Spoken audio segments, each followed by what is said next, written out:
그 후에 예수께서 디베라의 갈릴리 바다 건너편으로 가시매 큰 무리가 따르니 이는 병자들이 행하시는 표적을 보았음이로라.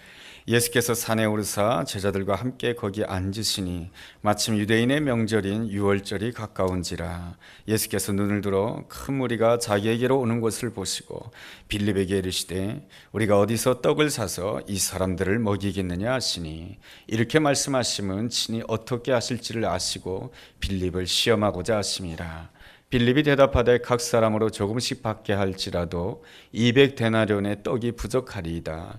제자 중 하나 곧 시몬 베드로의 형제 안드레가 예수께 여짜오되 여기 한 아이가 있어 보리떡 5개와 물고기 2마리를 가지고 있나이다. 그러나 그것이 이 많은 사람에게 얼마나 되겠사옵나이까. 예수께서 이르시되 이 사람들로 앉게 하라 하시니 그곳에 잔디가 많은지라 사람들이 앉으니 수가 5,000명쯤 되더라. 예수께서 떡을 가져 축사하신 후에 앉아있는 자들에게 나눠주시고 물고기도 그렇게 그들의 원대로 주시니라. 그들이 배부른 후에 예수께서 제자들에게 이르시되 남은 조각을 거두고 버리는 것이 없게 하라 하시므로 이에 거두니 보리떡 5개로 먹고 남은 조각이 12바구니에 찼더라. 아멘. 요즘 광복 70주년을 맞이하여서 각 방송사에서는 이 광복 70주년을 기념하여서 다큐멘터리 시사 방송을 많이 내보내고 있습니다. 지나온 그 70년의 역사를 재조명해 보았을 때에 참으로 모든 사람들이 하는 말이 이구동성으로 기적의 역사다, 놀라운 성장의 역사다, 다 그렇게 말을 합니다. 그렇지만 앞으로 대한민국의 미래는 어떻게 될 것이냐, 이러한 점에 대해서는 글쎄요, 쉽지 않을 것 같습니다. 이러한 말들을 많이 합니다. 왜 다가오는 그 미래가 쉽지 않을까? 여러 가지 이유가 있겠지만은 그 중에 한 가지는 지나온 그 70년의 역사는 이미 서구 사람들이 이미 갔던 길을 우리가 열심히 배우고 또 열심히 따라가면서 모방하기도 하고 배우기도 해서 그 길을 열심히 따라갔다라고 한다면, 이제 광복 70주년을 맞이한 이 시점에 21세기의 대한민국은 더 이상 따라갈 곳이 없다라고 하는 것입니다. 그러한 점에 있어서 우리가 앞으로 가야 될 그 길은 아직 누구도 가보지 않은, 한 번도 가보지 않은 그 길을 가는 것이다. 그런 점에 있어서 우리의 미래가 쉽지 않다라고 하는 것입니다. 젊은이들이 이 대한민국의 미래에 대해서 함께 의논을 하면서 한 젊은이가 이렇게 말을 하더라고요. 우리의 과거 기성세대들은 다 하면 된다, 이러한 마음을 가지고 열심히 살아왔다라고 하는 것입니다. 정말 하면 된다라고 하는 그 마음으로 열심히 했을 때 그것이 과거 70년의 역사 동안에 많이 통했다라고 하는 것입니다. 그러나 이 21세기에 와서 과연 우리가 맞이할 대한민국을 바라보게 되었을 때 하면 된다, 이런 생각보다는 어떤 생각이 드냐면 과연 해도 될까, 이런 생각이 더 많이 든다라고 하는 것입니다. 그것은 우리가 앞으로 가야 될 길이 가보지 않은 길이다라고 하는 점에 있어서 쉬워 보이지 않는다라고 하는 것입니다. 이 가보지 않은 그 길을 잘 간다라고 하는 것 쉬운 일이 아니겠습니다. 그런데 말이죠, 여호수아서 3장 4절에 보면은 동일한 말씀이 나옵니다. 하나님께서 이스라엘 백성들에게 이렇게 말씀하십니다. 너희가 가는 그 길은 이전에 가보지 않았던 길이다 라고 말씀해 주십니다. 이스라엘 백성들이 가야 될 길은 이제 요단강을 건너야 되고 여리고성을 넘어서 가나안 땅을 정복해야 되는 것이 이스라엘 백성들이 가야 되는 그 길입니다. 범람하는 요단강을 보았을 때 이스라엘 백성들은 과연 우리가 요단강을 건널 수가 있을까? 난공불락의 여리고성을 보았을 때 과연 우리가 저 여리고성을 점령할 수가 있을까? 이러한 회의감, 의심의 마음이 자꾸만 틈타는 것이 이스라엘 백성들의 문제점이었던 것입니다. 이러한 이스라엘 백성들을 향해서 하나님께서는 두 가지로 명령을 하십니다. 한 가지 명령은 무엇이냐면 너희는 여호와의 언약궤를 바라보고 따라오라 라고 하는 것이며, 또 한 가지의 명령은 너 자신을 스스로 성결케 하라 라고 하는 것이 가나안 정복을 앞두고 있는 이스라엘 백성들에게 주시는 하나님의 두 가지 명령인 것입니다. 첫 번째 명령은 여호와 하나님의 언약궤를 바라보고 따라오라 라고 하는 것입니다. 이스라엘 백성들이 광야에서 곧바로 하나님께서 준비해 놓으신 가나안 땅에 들어가지 못하고 실패한 이유가 무엇입니까? 그것은 바로 세 가지를 따랐기 때문에 그런 것입니다. 그들은 자신들에게 주어진 형편을 믿고 따랐습니다. 또 한 가지는 자기 자신을 믿고 따랐습니다. 또 한 가지는 상대방의 현실을 믿고 따랐습니다. 형편을 믿고 따라가다 보니까 이 광야라고 하는 현실이 만만치 않았던 것입니다. 자기 자신을 믿고 따라보았더니 자기 자신을 보니까 메뚜기와 같더라라고 하는 것입니다.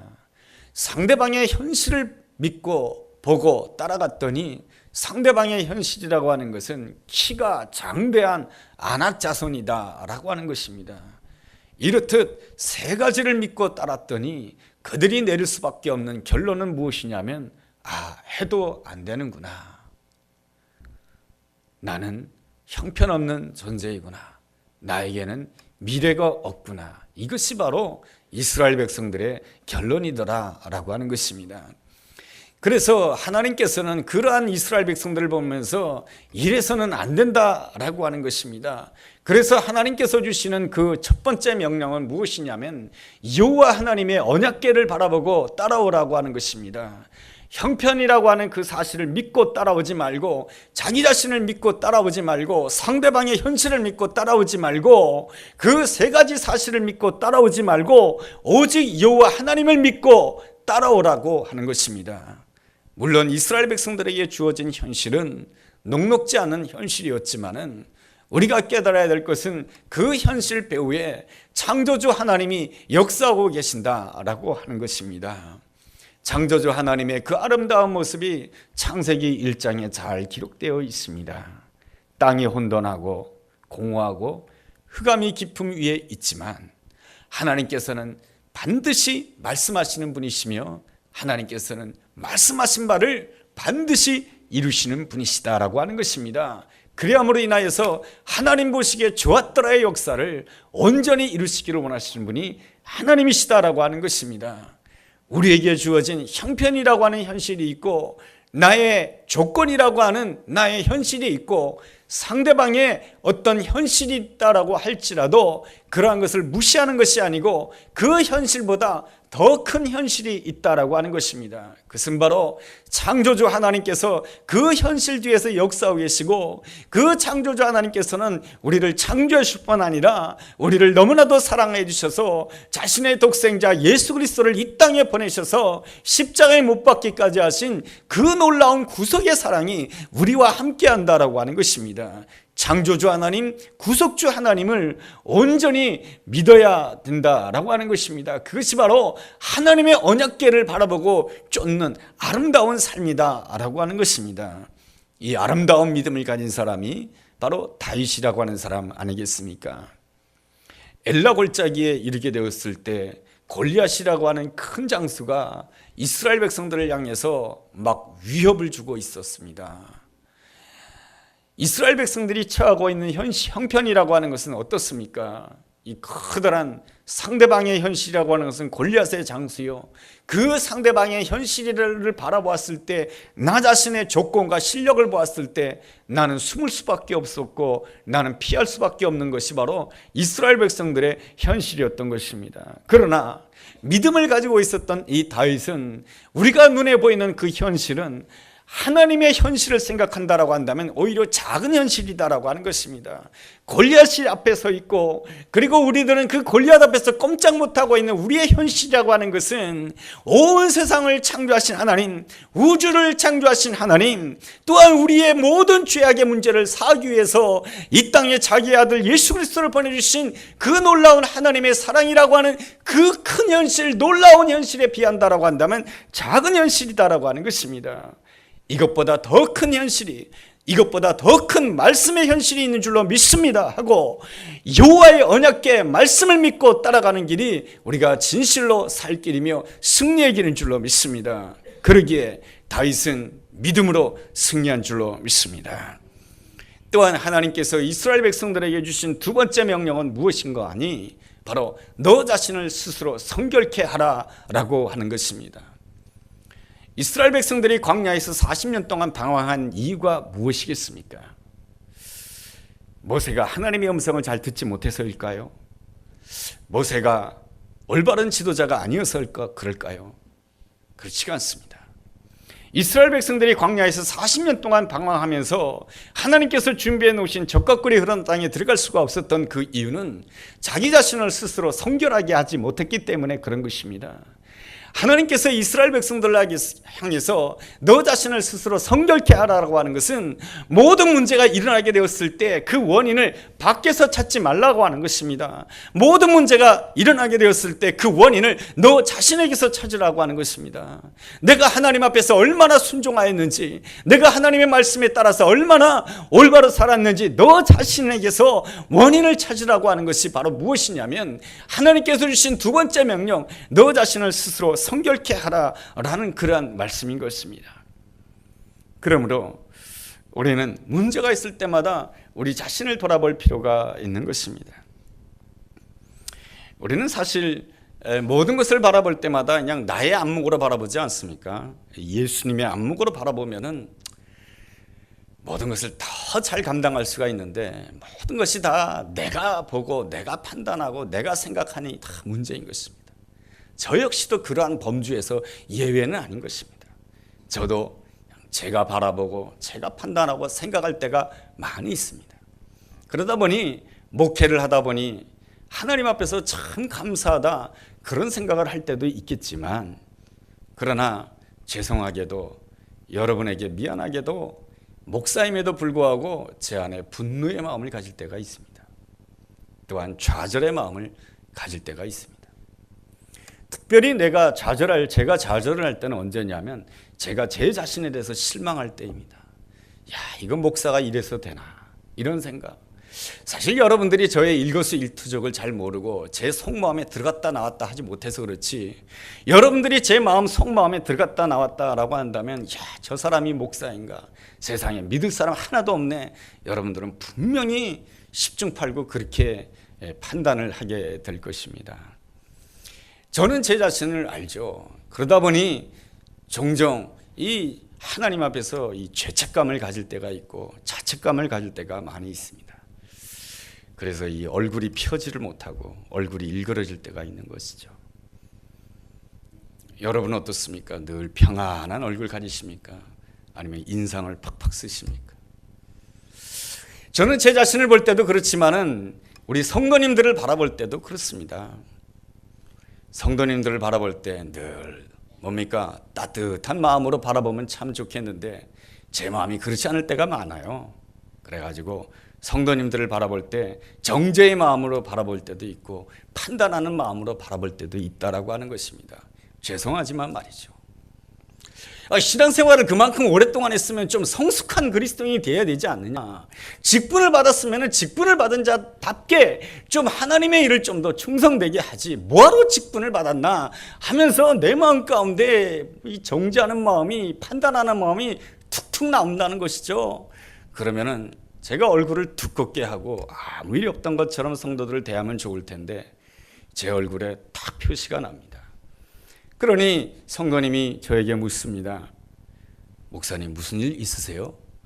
그러면 저는 들켰구나 그 생각에 아니요, 아무 일도 없습니다 하고 그냥 넘어갑니다. 이게 저의 연약한 점이고 허물이고 문제점이다 라고 하는 것입니다. 이러한 제 자신을 바라보면서 요한복음 12장 47절 말씀에 보면 주님께서 이렇게 말씀하십니다. 내가 세상에 온 것은 세상을 심판하려 온 것이 아니고 내가 세상을 구원하려 왔다라고 말씀해 주십니다. 예수님께서 이 땅에 오셔서 심판하러 오셨다라고 한다면 노철규 목사는 벌써 절단을 났을 것입니다.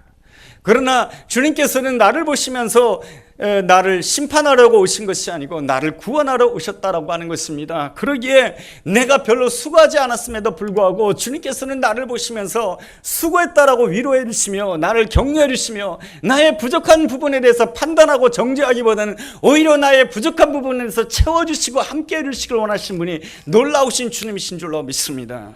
제가 이러한 주님을 내가 체험했다라고 한다면 당연히 우리가 성도들을 바라볼 때 내가 모든 성도들을 바라볼 때도 그렇게 따뜻한 마음으로 내가 성도들을 바라보는 것이 아니고 예수님의 안목으로 성도들을 바라봐야 되지 않겠습니까? 그러므로 우리는 힘든 사람을 만날 때마다 이러한 생각을 가지고 만나야 되는 것이죠. 주님, 내가 지금 이 사람을 만나러 가는데 주님, 내가 만나지 않기를 원합니다. 예수님이 만나기를 원합니다 라고 한다라고 한다면 예수님의 그 따뜻한 마음과 예수님의 그 배려의 마음을 가지고 상대방을 대하지 않겠습니까? 부부간에 싸웠다 칩시다. 그랬을 때에 아내를 바라봤을 때 막 화가 나지만은 내가 이렇게 열심히 했는데 당신은 뭐냐라고 하는 것은 내가 보는 것 아니겠습니까? 그러나 내가 하나님을 바라보면서 주님께서 나를 용서해 주시고 주님께서 나를 받아주셨사온데 나도 그러한 마음으로 가기를 원합니다. 그러니 지금 내가 아내를 만나게 되었을 때 내 모습 내 얼굴 그대로 내 아내를 만나지 말게 하시고 예수님의 얼굴로 내 아내를 만나게 하여 주옵소서. 예수님께서 내 아내를 본다라고 한다면 뭐라고 말씀하시겠습니까? 그리고 아내의 그 모습에 대해서 내가 받아들이지 못하고 그리고 내가 힘들어하고 또 아내의 그 모습에 대해서 또 화를 내고 있는 이러한 나의 모습을 예수님이 본다라고 한다면 예수님이 뭐라고 말씀하시겠습니까? 이것이 바로 무엇입니까? 바로 예수님이 나를 바라보듯이 나 또한 옆에 있는 사람을 바라보는 아름다운 모습 아니겠습니까? 주님이 원하시는 것이 무엇일까? 여러분, 여기서부터 이 새로운 역사가 시작되는 것입니다. 그러므로 우리가 한 번도 가지 않은 그 인생길을 온전히 잘 감당하기 위해서는 첫째로 주님이 원하시는 것이 무엇일까를 늘 생각할 줄 알아야 되는 것입니다. 오늘 우리가 읽은 요한복음 6장 2절 말씀에 보면 이러한 말씀이 있습니다. 큰 무리가 따르니 이는 병자들에게 행하시는 표적을 보았습니다. 큰 무리가 왜 예수님을 쫓았습니까? 그것은 바로 예수님께서 수많은 병자들을 고치는 것을 보았기 때문에 그런 것입니다. 그러니 큰 머리가 예수님을 쫓는 것은 예수님은 하나님의 아들이시구나, 예수님은 진정한 메시아시구나, 그런 마음으로 예수님을 쫓는 것이 아니고요, 내가 예수님의 사람이 되어야 되겠습니다, 하나님의 아들로 내가 살겠습니다라는 마음으로 따르는 것이 아니고 나의 부족한 점을 예수님이 채워주지 아니할까, 나의 아쉬운 부분을 예수님이 채워주지 아니할까, 그러한 마음으로 이 큰 무리들이 예수님을 따르는 것이죠. 그런 점에 있어서 예수님의 뜻과 이 큰 무리가 가지고 있는 생각과는 많은 차이가 있는 것입니다. 그렇다고 한다면 예수님께서 이 큰 무리를 외면할 수도 있는 것 아니겠습니까? 이 큰 무리는 예수님의 뜻과 별로 상관이 없는 자기 욕심과 자기 이기심으로 쫓아오니 말이죠. 그러나 예수님의 오늘 본문에 보여주는 그 아름다운 모습은 큰 무리를 보시고 이 모든 큰 무리의 배고픔을 아시고 그 배고픔을 채워주시기를 원하신 분이 우리가 섬기는 좋으신 주님이신 줄로 믿습니다. 내가 주님의 뜻을 온전히 헤아리지 못하고 주님을 온전히 깨닫지 못했다 할지라도, 내가 주님을 잘 알지 못한다 할지라도, 내게 부족한 점이 있을 때, 내게 아쉬운 점이 있을 때 그 아쉬운 점을 도와주시고 부족한 점을 채워주시고 나의 연약한 점을 함께 해주시고 위로해 주시길 원하신 분이 내가 섬기는 놀라우신 주님이신 줄로 믿습니다. 주님이 이러한 주님이시기에 내가 구원받은 것 아니겠습니까? 내가 섬기는 예수님이 이러한 주님이시기에 내 있는 모습 그대로 주님 앞에 나갈 수 있는 것 아니겠습니까? 주님께서는 뭔가 일을 행하실 때 모든 것을 홀로 행하실 수 있는 분이시지만은 우리 주님께서는 홀로 행하시는 분이 아니시고요, 항상 이 제자들과 함께 일하기를 원하십니다. 그래서 큰 무리의 배고픔을 해결하기 위하여서 예수님께서는 제자들에게 질문을 하십니다. 6장 5절 말씀에 이런 말씀이죠. 우리가 어디서 떡을 사서 이 사람들을 먹게 하겠느냐? 내가 이 사람들을 먹이고 싶은데 어떻게 하면 좋겠느냐? 라고 말씀해 주셨을 때에 그 제자 가운데 빌립이라고 하는 사람이 이렇게 대답합니다. 7절 말씀해 보니까 빌립이 대답하되 각 사람으로 조금씩 받게 할지라도 200데나리온이 부족하리이다. 이 빌립이라고 하는 사람은 대단히 이성적인 사람이고 상식적인 사람입니다. 이성적인 말을 하는 사람, 상식적인 말을 하는 사람들은 주변 사람들로부터 공감을 얻을 수가 있습니다. 그러나 말이죠, 이성적인 말, 상식적인 말은 주변 사람들로부터 공감을 얻을 수 있지만 거기서 끝이다라고 하는 것입니다. 이 빌립은 그래, 이 많은 사람들을 어떻게 먹이겠어? 많은 돈이 필요하지. 그러면 거기서 끝인 것입니다. 거기에서 한 걸음 더 나아간 안드레라고 하는 사람이 있습니다. 이 안드레의 대답은 이 빌립의 대답과는 매우 다릅니다. 여러분 9절 말씀에 보면 이런 말씀이 있습니다. 여기 한 아이가 있어 보리떡 5개와 물고기 2마리를 가지고 있나이다. 그러나 그것이 이 많은 사람에게 얼마나 되겠사옵나이까. 이 안드레가 보았을 때 3가지 사실을 목도하였습니다. 형편이라고 하는 사실을 목도하였고, 자기 자신이라고 하는 현실을 목도하였고, 상대방의 현실을 목도하였습니다. 3가지 현실을 목도하였고 3가지를 인정하였지만은, 그러나 이 안드레의 아름다운 점은 무엇입니까? 나의 계산과 주님의 계산은 다르다라고 하는 것을 믿고 나머지를 주님 앞에 맡긴 것입니다. 나와 주님은 다르다라고 하는 것을 믿고 나머지를 주님께 맡긴 것입니다. 둘째로, 한 번도 가지 않은 그 길을 온전히 잘 감당하기 위해서는 항상 우리가 생각해야 됩니다. 내가 믿는 주님은 나와 다른 분이다 라고 하는 것을 알아야 된다라고 하는 것입니다. 이사야서 55장 8절 9절 말씀입니다. 내 생각이 너희 생각과 다르며 내 길은 너희 길과 다름이니라. 여호와의 말씀이니라. 이는 하늘이 땅보다 높음 같이 내 길은 너희 길보다 높으며 내 생각은 너희 생각보다 높으니라. 내 생각은, 주님의 생각은 내 생각보다 훨씬 높다라고 하는 것입니다. 하늘이 땅보다 높음 같이 높다라고 하는 것입니다. 매 순간마다 이러한 사실을 인정하며 내가 가지고 있는 사실, 형편이라고 하는 사실, 나 자신의 조건이라고 하는 사실, 나를 상대하고 있는 상대편의 현실이라고 하는 그 사실이 있지만 내가 그 모든 것을 계산하고 있어요. 형편을 계산하고 있고 나의 실력을 계산하고 있고 상대방이 가지고 있는 실력을 계산하고 있지만 나의 계산과 주님의 계산은 다르다라고 하는 것이죠. 나의 계산과 주님의 계산은 다르다는 것을 믿고 주님의 손에 맡기게 되었을 때 우리는 어떤 역사를 경험하게 되는가? 예수님께서 그 오병이어를 가지고 5,000명을 먹이고도 남는 놀라운 역사를 경험하게 되는 것이죠. 그래서 깨닫게 되는 것은 무엇입니까? 역시 그렇구나. 내 계산과 주님의 계산은 다르구나.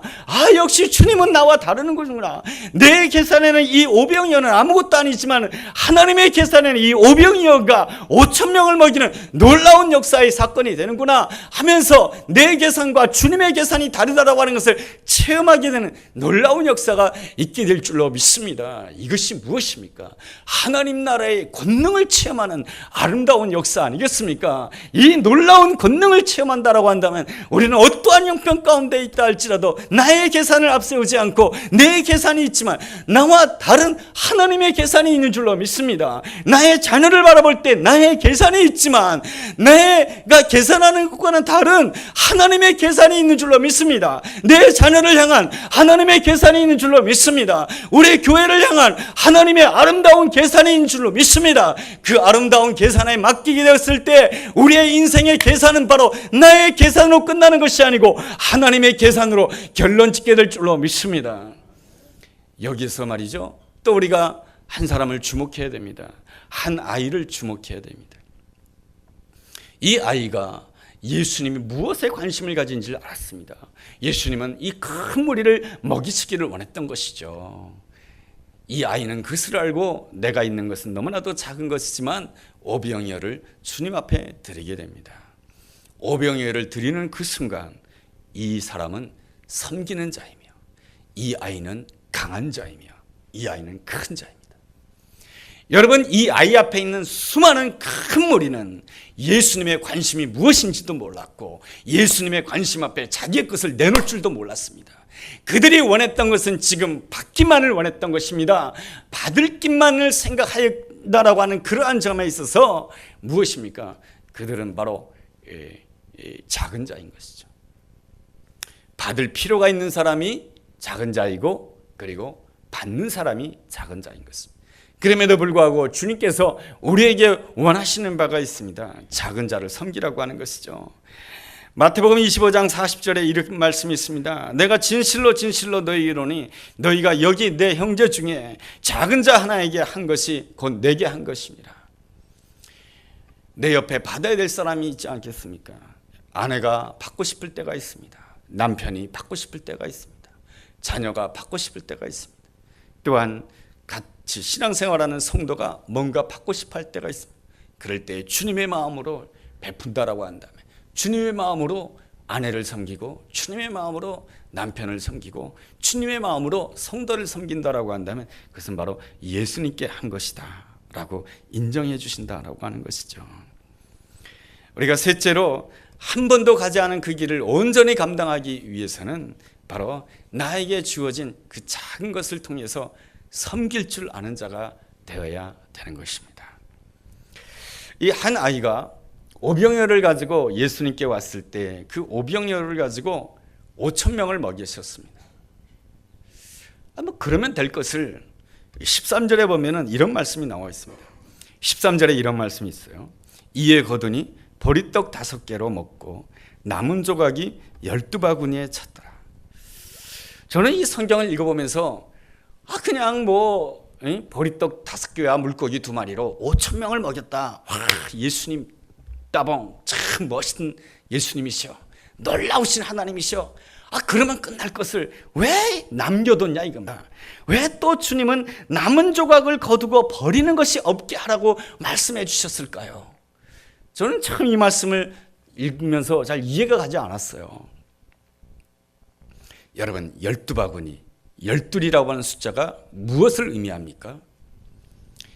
이스라엘의 12지파를 의미합니다. 예수님의 12제자를 의미합니다. 다시 말하면 이 12은 하나님의 백성을 의미하는 것입니다. 이 12은 예수님의 제자를 의미하는 것입니다.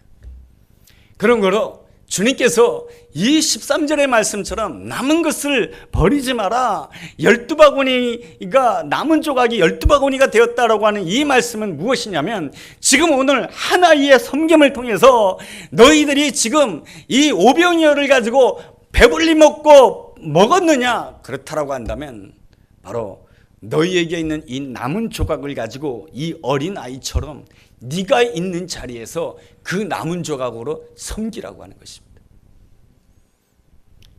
그래서 너가 있는 자리에서 오병이어의 역사가 일어나게 하라고 하는 것입니다. 이게 바로 주님의 뜻인 것입니다. 닉 부이치치라고 하는 사람, 제가 가끔씩 예화라든 사람 아닙니까? 이 닉 부이치치라고 하는 사람은 2팔이 없는 사람이에요. 그리고 2다리가 없는 사람이에요. 그러니 태어날 때부터 다른 사람들보다 더 많이 이렇게 도움을 받아야 되는 사람이에요. 그런 점에 있어서 이 닉 부이치치는 작은 자예요. 도움을 받아야 되지 않겠습니까? 2팔도 없고 2다리도 없는데 도움을 받아야 된다라고 하는 점에 있어서 작은 자입니다. 그러나 이 닉 부이치치의 아름다운 점이라고 하는 것은 무엇입니까? 하나님께서 나와 함께 하심에 내 인생에 남은 조각이 있다라고 하는 것입니다. 이 남은 조각을 가지고 늘 받기만을 하는 작은 자가 되기를 원하는 것이 아니고 이 남은 조각을 가지고 세상을 섬기기를 원하였고 이 남은 조각을 가지고 복음을 전하기를 원하였고 이 남은 조각을 가지고 내 옆에 있는 사람을 섬기기를 원했다라고 하는 것입니다. 그러기에 이 2팔과 2다리가 없지만은 그는 모든 사람들 앞에서 늘 웃는 얼굴을 하였고 언제나 밝은 미소를 가지면서 모든 사람들에게 예수 그리스도를 전할 때에 그가 복음을 전할 때마다 인생의 남은 조각을 가지고 복음을 전할 때마다 어떤 역사가 일어났습니까?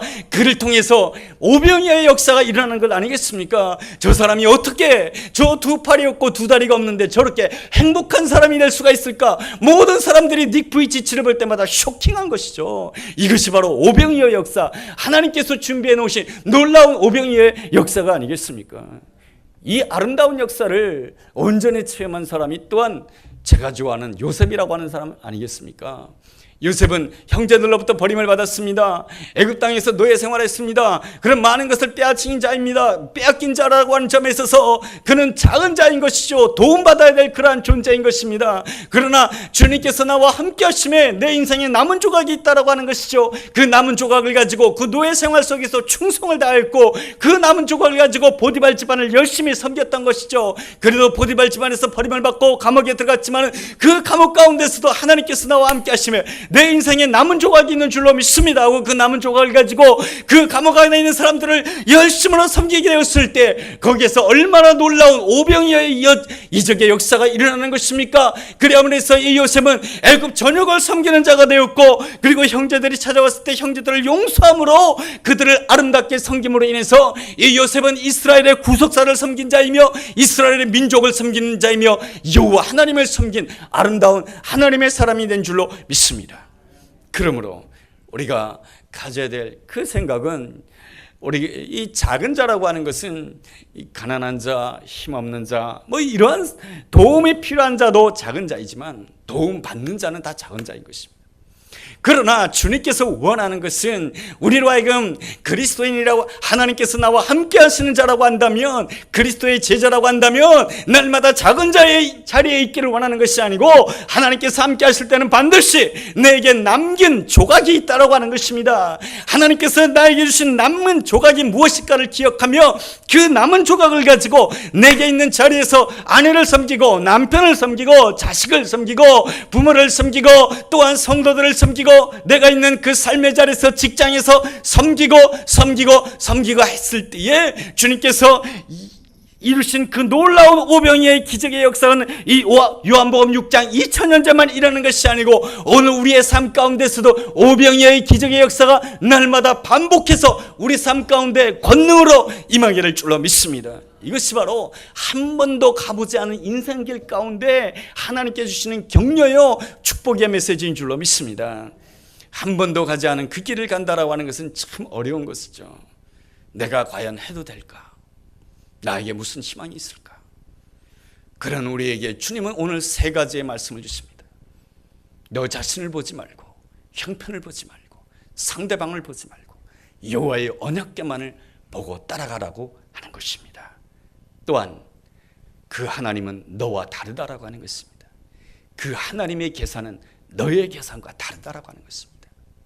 그리고 하나님이 함께 할 때는 반드시 너의 인생 가운데 남은 조각이 있다라고 하는 것입니다. 그래서 그 남은 조각 가지고 섬기라고 하는 것이죠.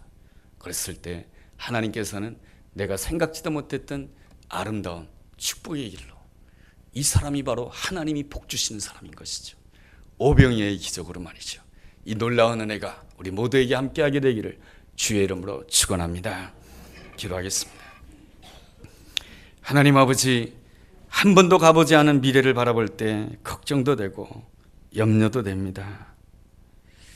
내가 가지고 있는 것이 없는데 어떻게 할 것인가?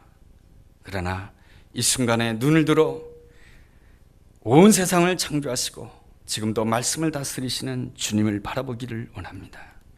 어떠한 형편 가운데 처한다 할지라도 나의 계산은 주님의 계산은 나의 계산과 다르다는 것을 인정하며 하나님께서 나에게 허락하신 그 남은 조각 가지고 섬기는 자 되기를 원합니다.